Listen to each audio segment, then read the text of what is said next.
Bonjour à tous, bonjour, merci d'être avec nous aujourd'hui. Alors, on va parler de la stratégie digitale pour capter l'attention de vos publics. Donc moi, je suis Marie-Claire Villecotte-Taché, directrice conseil au sein d'Ademeo.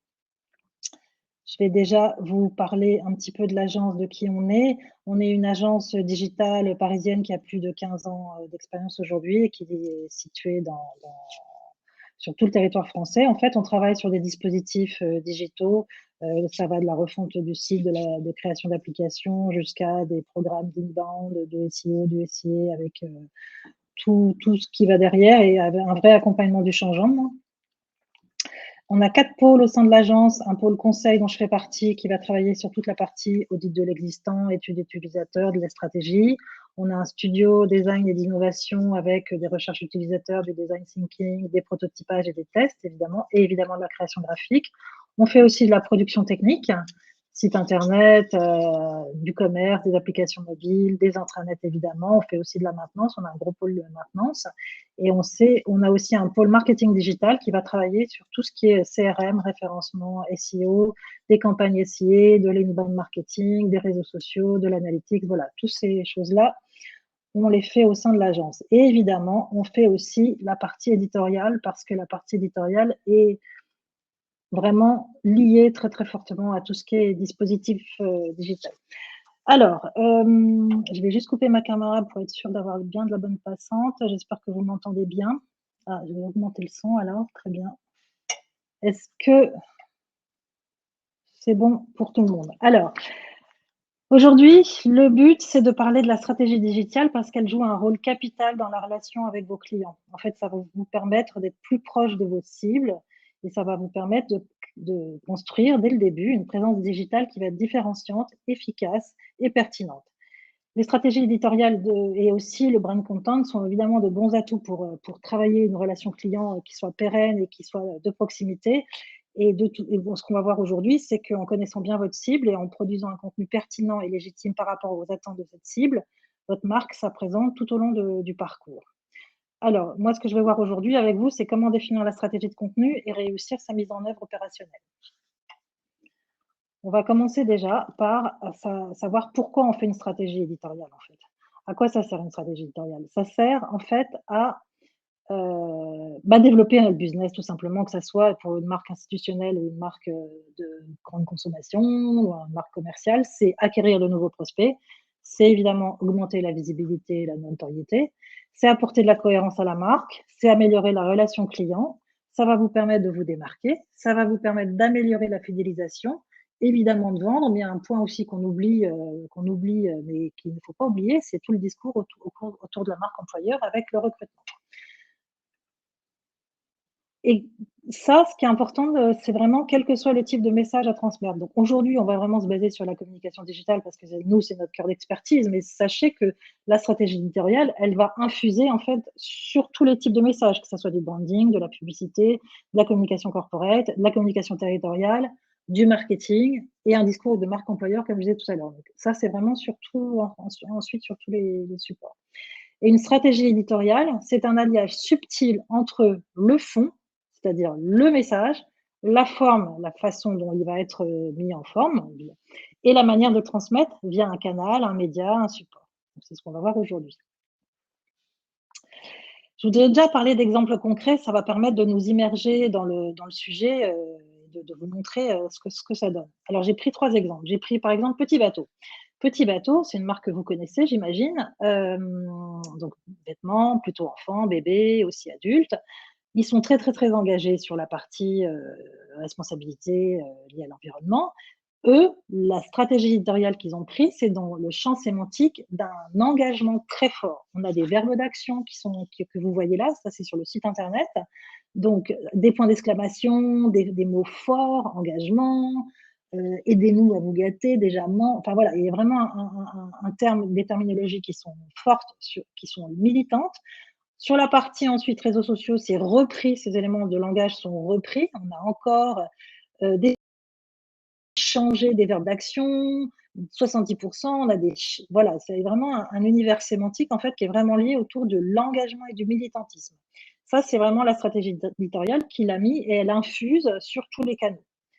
J'ai pris aussi un autre exemple qui est très différent, c'est Saint-Gobain, donc leader mondial de la construction durable. C'est pareil, eux, ils sont aussi sur un engagement sociétal et environnemental. Eux, c'est beaucoup plus doux, c'est beaucoup plus sobre.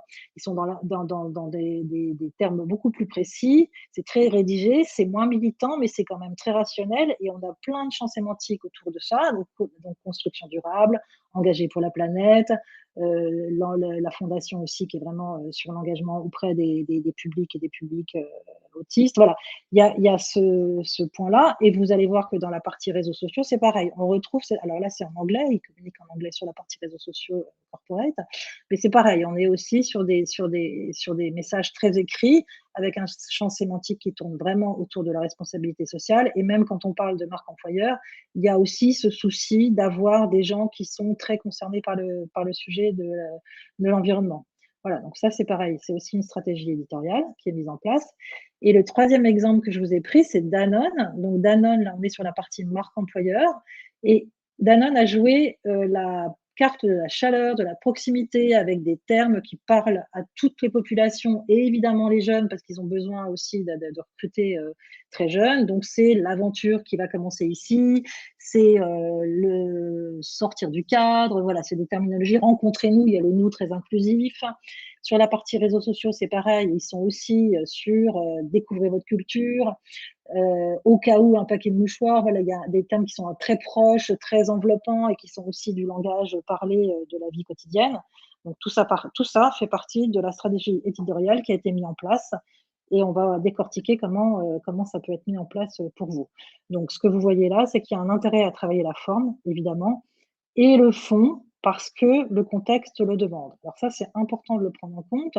C'est ce que je disais un peu en préambule, c'est le contexte, c'est qu'évidemment, on est dans un contexte où notre capacité à nous concentrer, notre attention, elle est vraiment terriblement mise à l'épreuve dans le contexte aujourd'hui. Alors peut-être que vous avez lu le livre de Bruno Patino qui est La civilisation du poisson rouge, qui date de 2019 en fait, où on s'aperçoit dans ce livre-là qu'en fait, mine de rien, nous, humains, dans ces années-là, 2019, on a une attention digne d'un poisson rouge, ce qui est un peu flippant quand même aujourd'hui, mais malheureusement, on en est là.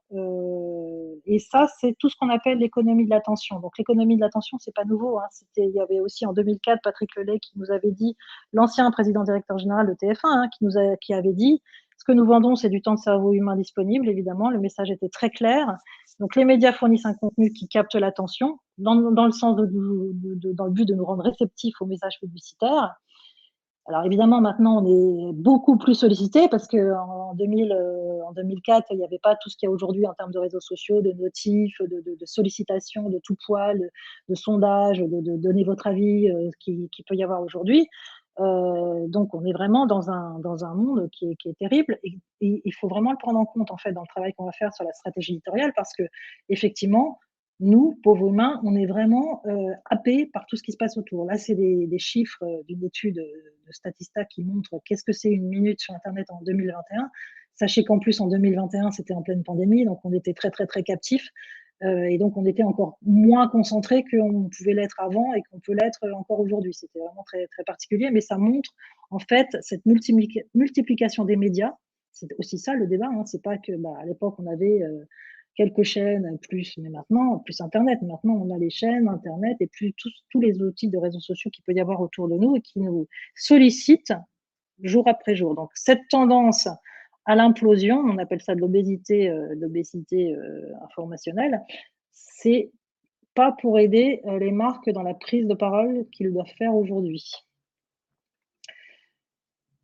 Il y a eu 2 autres livres qui sont intéressants sur cette guerre de l'attention. Je passe un peu de temps là-dessus parce que c'est quand même le contexte qui va nous aider après à décortiquer, à avoir les bonnes clés en fait pour reprendre le pouvoir de cette attention, hein. Il y a 2 livres qui sont sortis cette année, La guerre de l'attention avec de Yves Marly et Florian Bouillot et encore un autre livre de Bruno Patino, La guerre de l'attention, là, c'est un livre plutôt militant qui va prôner de travailler sur la déconnexion, et Tempête dans le bocal, le deuxième livre de Bruno Patino, c'est aussi comment faire en sorte de sortir de tout ça après cette période de confinement qui nous a vraiment enfermés dans un modèle encore plus fort de je suis tributaire de tout ce qui se passe sur mon téléphone ou sur mes écrans.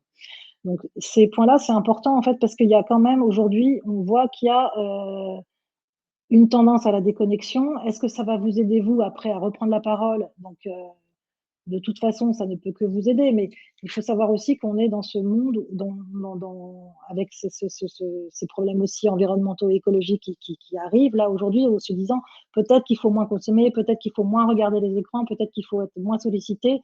Le collectif Lève les yeux, en fait, c'est un collectif qui prône aussi, qui sollicite des bars, des restos, qui sont soucieux du lien social et qui prône le fait d'organiser des événements qui sont déconnectés, des débats, des lectures, donc à reprendre la parole et à reprendre des vrais livres.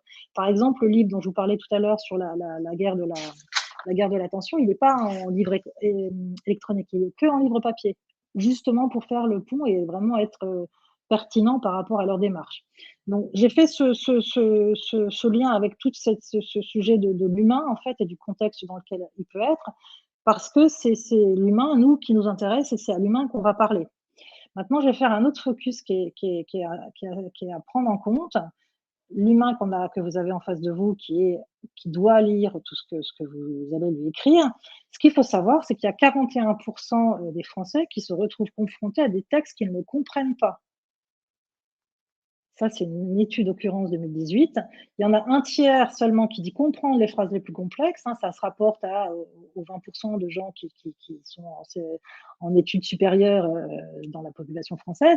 Et il y a aussi 30% qui trouvent peu ou pas compréhensible une notice de médicament. Donc ça, c'est important aussi de le garder en tête parce qu'on est aussi soumis à des cibles qui sont très diverses, qui sont pas forcément, c'est pas qu'une histoire de maturité digitale, là aussi on a une problématique de comprendre ce qui est écrit. Un autre point qui est important aussi, c'est ce schéma-là qui montre ce que je vois et ce que je retiens au final. C'est le plus récent au plus ancien. Ce que vous voyez, c'est que les lecteurs là, décrochent au fil d'une lecture. 81% des internautes lisent le premier paragraphe contre 32% pour le quatrième paragraphe, en fait. Les taux de clics sont évidemment supérieurs dans le haut de la page. Ça, c'est une source Nielsen Norman Group. C'est vraiment des chiffres clés. Donc, ça veut dire que nos informations essentielles elles doivent être abordées dès le début. Et les statistiques aussi nous ont montré que les internautes, ils sont prêts à lire des contenus très longs. Ça arrive, il y a vraiment des articles qui sont produits aujourd'hui, qui sont très longs. Mais simplement, effectivement, il faut dire dès le début, il faut accrocher dès le début notre usager, notre internaute. Alors, autre élément de contexte, on a, en creusant le sujet, en fait, il y a Dimitri Chinchkin, qui est un consultant indépendant, mais qui a travaillé précédemment, qui a été responsable de la BBC au service digital, en fait, qui a créé des familles. En fait, il a créé à peu près 6 familles de besoins de contenu, en fait, de tous les utilisateurs. C'est vous, nous, tous les gens qui sont autour de cette table virtuelle, en fait. On a 4 grandes familles de contenu, en fait. On a des familles d'actualité, sur la partie de se tenir au courant, en fait. Ensuite, une partie tendance qui est, on a besoin de s'instruire, nous, sur ce que sont les tendances d'aujourd'hui en termes tout confondu, tout sujet confondu, en fait. Ensuite, vous avez une grosse partie de contenu qui concerne tout ce qui est éducatif. Ça va nous permettre de nous donner des perspectives, d'aller vers de l'inspiration, qui va se recouper avec le divertissement. Voilà, tout ça, c'est un cercle vertueux. C'est pas forcément dans ce sens-là que ça se joue, mais en tout cas, c'est important de prendre ça en compte, d'avoir ces 4 grandes familles en tête quand on va travailler des contenus. C'est important, en fait, de prendre ça en compte parce que les flux algorithmiques, ils nous proposent des contenus qui sont pas forcément ce qu'on veut, en fait. On n'est pas forcément, voilà, on choisit pas forcément ce qu'on voudrait lire. On se retrouve des fois à lire des choses qui ne nous concernent pas forcément. Mais comme c'est poussé plus facilement, on se retrouve à être concerné par des choses qui ne nous intéressent pas forcément. Donc, c'est aussi ça qu'il va falloir jouer, c'est être dans le vrai besoin de nos usagers. Si je vais plus loin, en fait, ça veut dire que ces contenus dont je vous ai parlé tout à l'heure, je peux les organiser dans d'autres familles qui vont plus vous parler à vous. Parce que ça veut dire que j'ai des contenus qui vont être liés à ce que je disais tout à l'heure, toute la partie actualité, donc des articles, ça peut être des podcasts, des magazines, des newsletters, c'est tout ce que j'appelle des contenus chauds, c'est ce qui bouge tout le temps, c'est comme ça qu'on les appelle versus des contenus froids qui sont beaucoup plus didactiques et inscrits dans le marbre parce que peut-être plus pédagogiques, qui vont se rapprocher des contenus de savoir. Donc, on a ensuite les contenus d'émotion qui sont liés plutôt à des événements, du live, des webinaires, des conférences comme on a aujourd'hui. Ça, c'est sujet contenu chaud et d'émotion, ça demande une attention continue. Ensuite, après, le contenu d'émotion versus le contenu des savoirs. Le contenu des savoirs, c'est tout ce qui est e-learning, MOOC, Wikipédia, tout ça, ça demande une attention exclusive, en fait, parce qu'il faut que je me concentre pour bien comprendre ce qu'on va me raconter. Après, on a une autre famille qui est des contenus sociaux. J'ai surtout mis dans cette famille-là les contenus de Facebook et d'Instagram versus plutôt YouTube qui serait plutôt rangé dans une case des savoirs. Alors après, ça dépend de ce que je mets dans les savoirs, mais n'empêche qu'on essaye de rassembler les choses. Donc voilà. Et les contenus sociaux, c'est une attention qui est de la distraction et qui est partagée en fait, hein. C'est quelque chose où je ne vais pas forcément être tout le temps ultra concentrée. Et voilà. Donc, en fait, quand je vais faire ma stratégie éditoriale, il faut que je garde en tête, c'est pas forcément le sujet d'aujourd'hui, mais qu'il y a différents types de contenus qui vont pouvoir être joués pour vos cibles. Et que c'est très, très important, en fait, de donner, d'aider les contenus qui sont attendus par vos cibles. N'hésitez pas, si vous avez des questions, on les reprendra de toute façon à la fin, mais s'il y a besoin, vous pouvez vraiment interagir.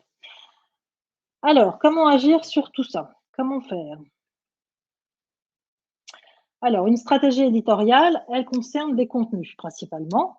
Donc, ça peut être des contenus textuels qui vont être résumés dans des livres blancs, des affiches, des brochures, des articles. Et ensuite, après, on a d'autres formats pour ces contenus qui seraient des podcasts, des vidéos, des animations, des infographies. Donc déjà, il faut mettre ça, savoir que la stratégie éditoriale, elle va couvrir tout ce spectre. Avant de définir la forme, il faut définir le fond. Ça, c'est important. Comment on définit la forme? Ça veut le fond, c'est il faut comprendre son terrain de jeu, en fait. Nous, la façon dont on travaille quand on appréhende un sujet, en fait, on fait déjà des audits, en fait. En général, on essaye de savoir qu'est-ce qui existe. Donc on va passer par un audit SEO, un audit statistique quand on est sur un dispositif digital. On peut regarder l'ergonomie. On fait aussi un audit éditorial et éventuellement une table des leviers, des faiblesses qu'il peut y avoir sur le dispositif. On peut faire aussi un audit externe, aller faire une veille concurrentielle, faire un benchmark de la concurrence, aller voir les autres, les concurrents ou d'autres exemples peuvent nous nourrir aussi sur le terrain de jeu. Évidemment, ça peut passer par des analyses de marché ou des analyses de tendance. Ensuite, ce qui est très important, en fait, c'est de définir ses publics cibles. Alors ça, c'est quelque chose qu'on se dit que c'est pas nécessaire forcément de le faire pour une stratégie éditoriale. Nous, on défend de le faire. Alors souvent, c'est des choses qui sont faites au moment où on fait la stratégie globale, en fait, du dispositif sur lequel on doit interagir. Quand je parle de dispositif, c'est soit une création de refonte de site ou d'application, ou ça peut être un programme d'inbound, ça peut être une campagne. Voilà, il faut quand même savoir ses cibles. Donc ça veut dire qu'il y a des outils pour faire ça, et nous, c'est la façon dont on travaille, en fait, en général. C'est-à-dire qu'on va faire soit des sondages, donc ça peut être des sondages sur des sites existants ou des sondages en interne dans l'entreprise. On fait des interviews en one-to-one, soit toujours pareil de force vive en interne de l'entreprise ou alors des cibles putatives que vous pouvez avoir. On peut faire des focus group qui sont des groupes restreints en fait dans lesquels on va faire prendre la parole sur des sujets, c'est animé vraiment avec un guide. Donc là pour le coup on est très très précis dans les questions qu'on va poser et les insights qu'on va récupérer. Des études ethnographiques, évidemment des enquêtes, des tests utilisateurs peuvent être faits. L'enjeu de tout ça, c'est de faire des personas par rapport à vos cibles. Comme ça permet à vous de connaître mieux les cibles et leurs besoins. Et nous, ça va nous permettre aussi d'avoir une vision beaucoup plus précise des attentes que peuvent avoir vos utilisateurs. Ensuite, le point important de faire assez vite en amont, c'est de définir les KPI en fait. Parce que quand on travaille sur un sujet digital et qu'on a la chance d'avoir de la mise en place d'analytics, plein d'outils de data qui vont nous permettre de mesurer et de suivre dans le temps les actions qu'on va pouvoir mener, c'est important de se poser en amont pour déjà savoir en fait ce qu'on va mesurer. Donc, qu'est-ce qu'on mesure? Est-ce que c'est des KPI d'acquisition? Est-ce qu'on a vraiment besoin d'avoir des leads, de savoir comment ça va se transformer? Est-ce que c'est de la fidélisation? Voilà. Donc, c'est sur des indicateurs qui sont ce qu'on appelle SMART, hein, qui sont simples, mesurables, atteignables, avec des résultats et dans le temps. Mais c'est des choses sur lesquelles on vous aide vraiment. Ça peut être, et puis c'est des choses qui peuvent s'étoffer dans le temps. On peut définir, de mettre déjà des par exemple, si vous faites un article et après il y a un formulaire de contact, c'est déjà voir le nombre de formulaires de contact qui sont remplis. Et après, évidemment, c'est évidemment les clics sur les articles, le nombre d'articles qui a été lu. Voilà, c'est des choses qui peuvent être simples et qui peuvent s'étoffer dans le temps et se greffer à un CRM s'il est mis en place. Donc ça, c'est la partie de KPI, d'indicateurs de performance, excusez-moi, des fois je parle en jargon, qui sont importants de mesurer. Et ensuite, on va poser la stratégie éditoriale. Alors, la stratégie éditoriale, au préalable, ce qui est important, c'est d'avoir une stratégie de base, en fait. Avoir éventuellement une plateforme de marque si c'est possible. Ça veut dire qu'on a posé une vision, on sait quelles sont ses valeurs, on a commencé à poser des éléments de discours, ça peut être l'histoire de l'entreprise, ça peut être un pitch. Voilà, ça veut dire quand même qu'on sait où on va, qu'il y a une vraie direction qui est donnée à l'entreprise.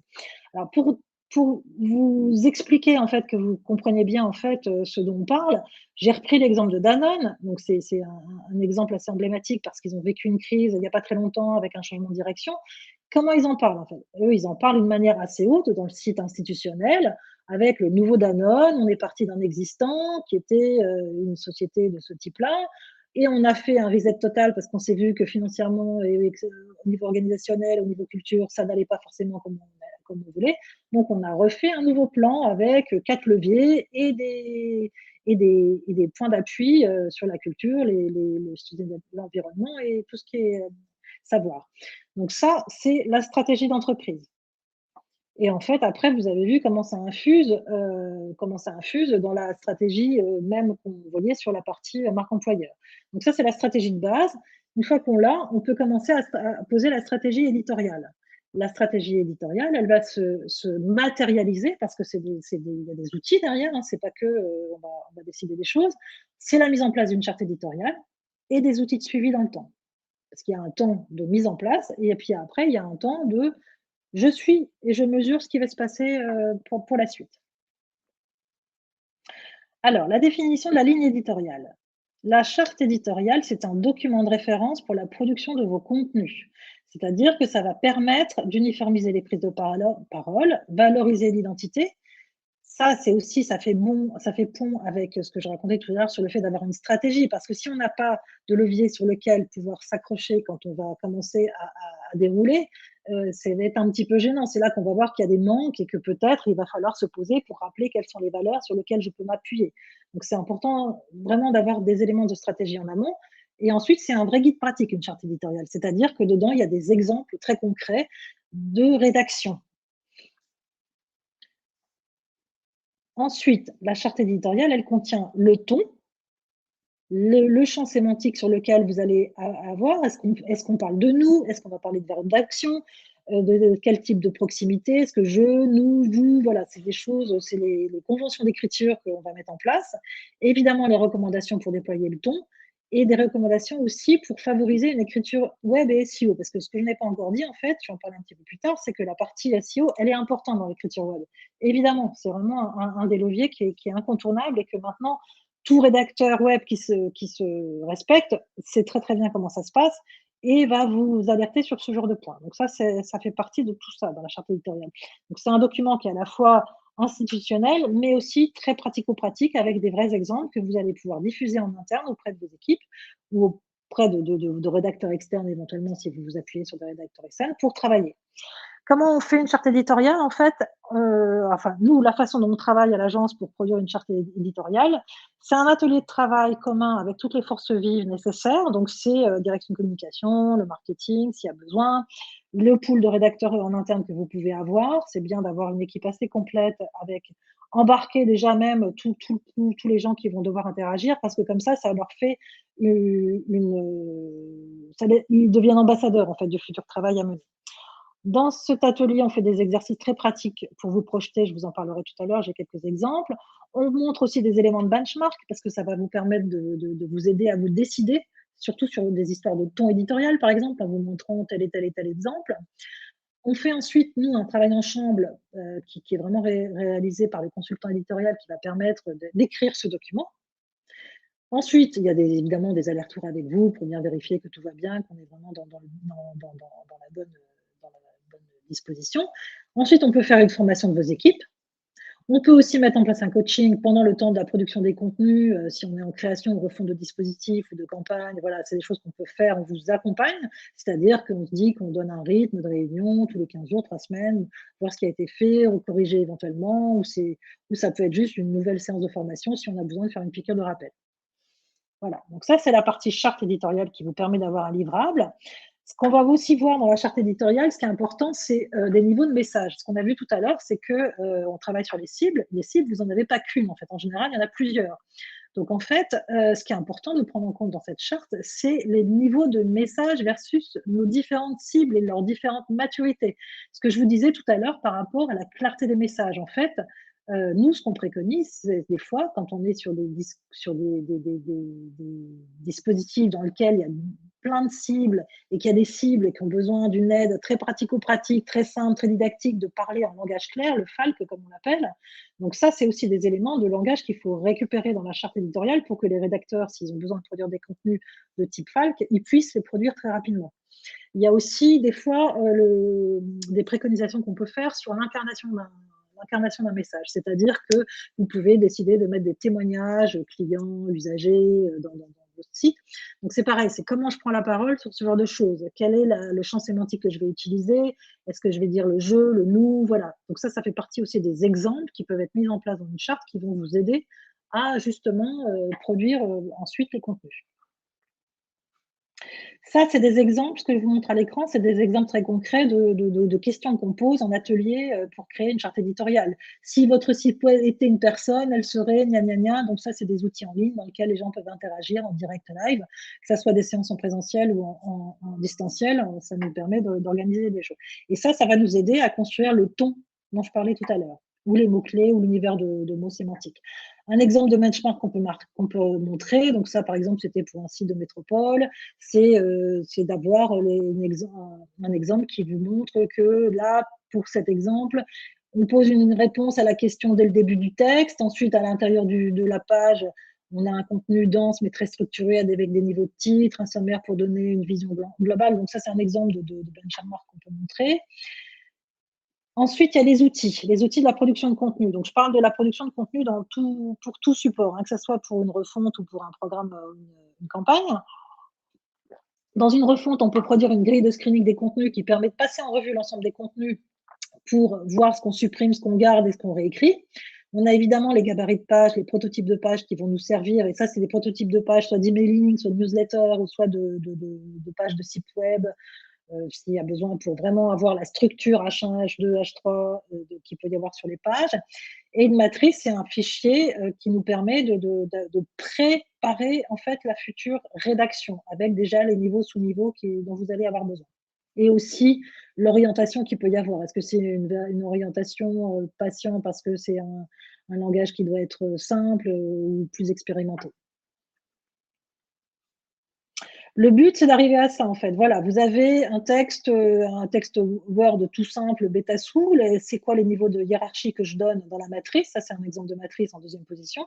Et la troisième position, bah, ça va être la page finale avec ses différents niveaux de hiérarchie, une baseline, un intertitre, un titre, un sous-titre, un petit paragraphe, un visuel pour égayer. Voilà, tout ça, ça fait partie des choses qu'on conçoit au moment de la stratégie éditoriale. Et après, on pourra pour mettre en forme, mais seulement après, en fait. C'est une fois qu'on a fait la charte éditoriale qu'on peut avoir la mise en forme telle qu'elle sera faite plus tard. Je voulais aussi vous montrer, vous faire un petit clin d'œil parce que je trouve ça assez rigolo d'avoir un texte initial qui est écrit, un texte de fiction, donc d'Herman Melville, qui est Moby Dick, peut-être que tout le monde connaît. Mais c'est quand je l'écris, quand je le lis, ce texte, comment je le réécris pour le web, on voit que c'est complètement différent.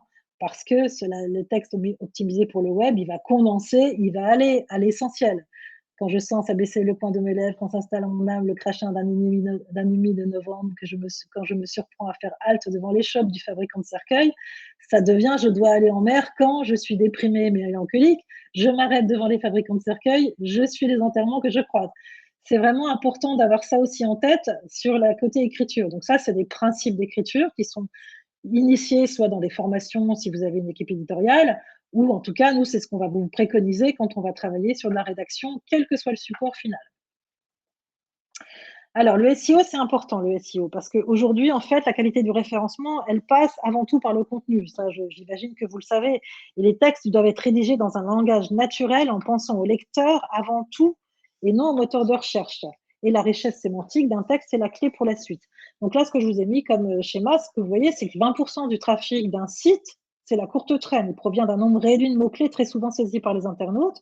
Ce qui est intéressant aussi, c'est la longue traîne. C'est 80% du trafic qui provient d'une multitude de mots-clés.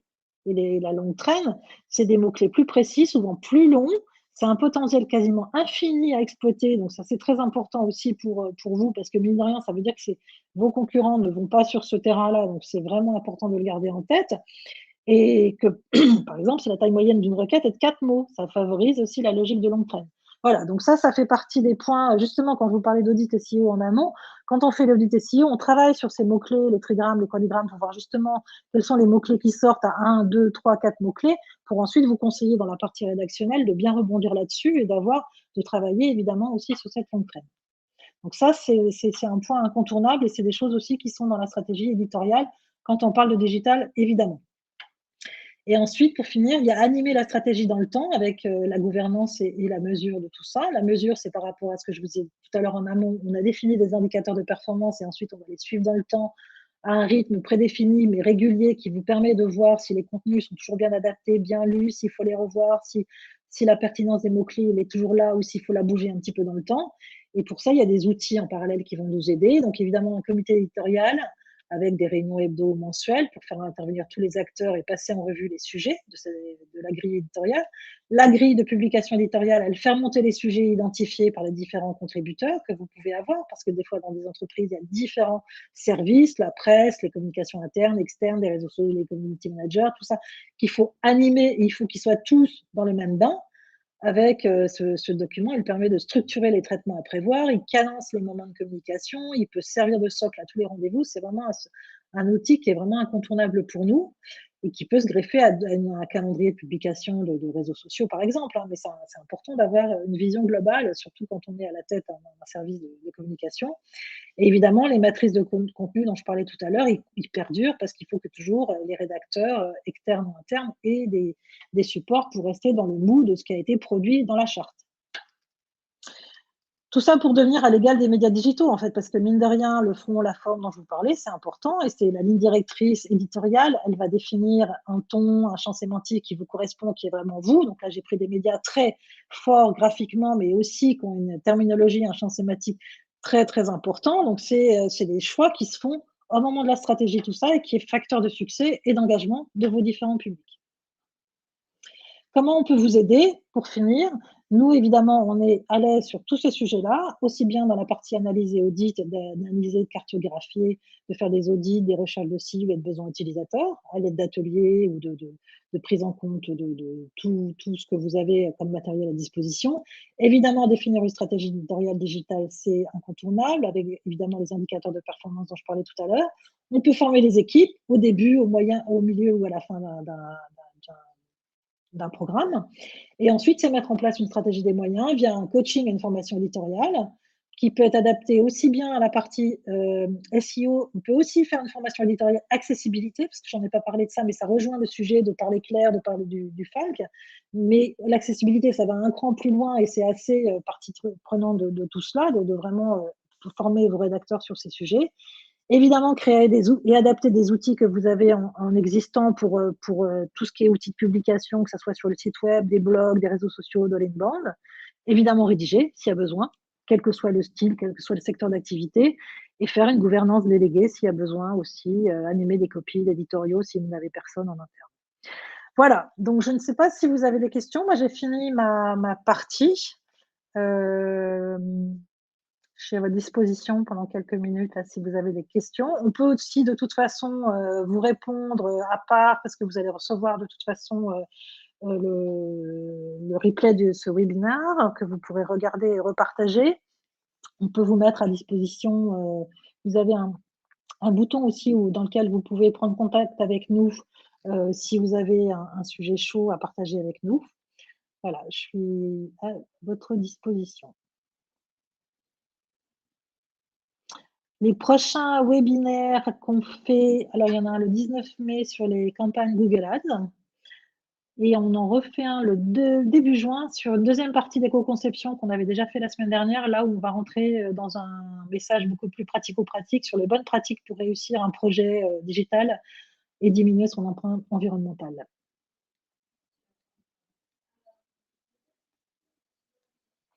S'il n'y a pas de questions, je vous remercie tous.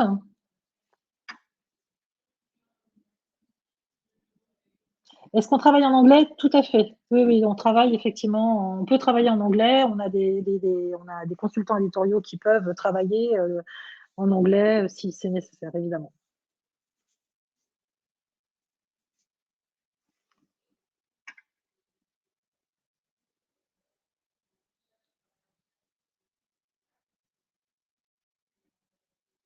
Combien de temps faut-il pour les stratégies conseillées apportent leurs fruits?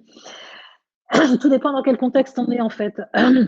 Hem Quand on est dans une création de refonte de dispositif digital, on voit assez vite avec le résultat des statistiques si ce que le contenu apporté est porteur de valeur pour l'internaute et pertinent et légitime. Dans une campagne, c'est encore plus efficace parce que ça va beaucoup plus vite, hein. Dans une campagne, ce qu'une charte éditoriale, une stratégie nous permet, c'est d'affiner et de répondre en temps réel, en fait, et assez vite de pouvoir bouger la stratégie si on voit que le champ sémantique sur lequel on a travaillé est pas assez précis. En tout cas, ce que j'ai peut-être pas dit, qui est important, c'est qu'en fonction de vos objectifs, vos enjeux et du programme de communication que vous devez mener derrière, en fait, la stratégie, elle est adaptée. Évidemment, elle va pas forcément être la même quand votre stratégie, c'est de mettre en place un blog, de mettre en place une stratégie d'inbound marketing. C'est évidemment affiné en fonction de tout ça. Donc, ça va être un travail qu'on va mener en amont et ensuite, après, on va mesurer avec toutes les outils de mesure qu'on peut avoir aujourd'hui pour voir les facteurs de succès. Puis, vous le verrez aussi au niveau des leads que vous pouvez avoir en entrant ou en fermant. Voilà, j'espère avoir, Quentin, répondu à votre question.